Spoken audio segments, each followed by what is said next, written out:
E allora di nuovo in zona podio, premiazione 200 rana, assoluti maschi. Terzo classificato bronzo per il De Hacker Team, Mattia Bondavalli.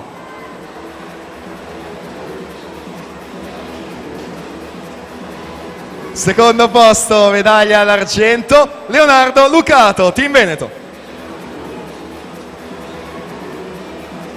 Primo, medaglia d'oro, vincitore per il De Hacker Team in 2.13 e 66, Andrea Castello.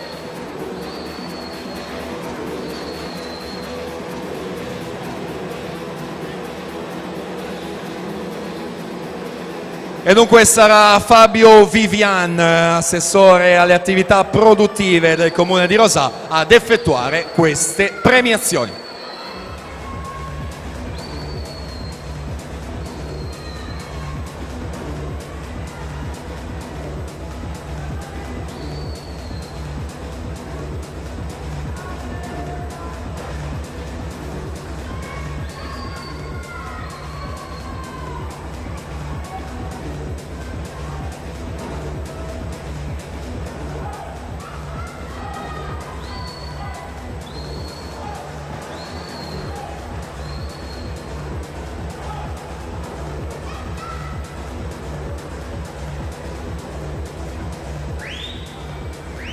Prossima premiazione, la premiazione dei 200 rana, ragazzi maschi, terzo classificato, medaglia di bronzo, Marco Menta, Team Veneto.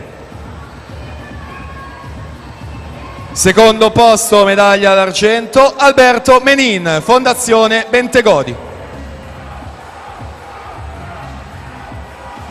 Primo posto, medaglia d'oro e vincitore per lo Sporting Club Verona in 2.22 e 50, Edoardo Bressan.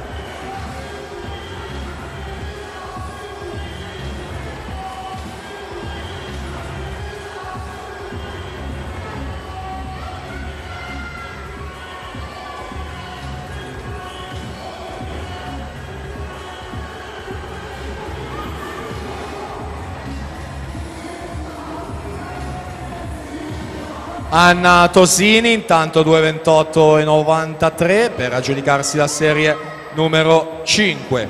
Presentiamo la numero 4.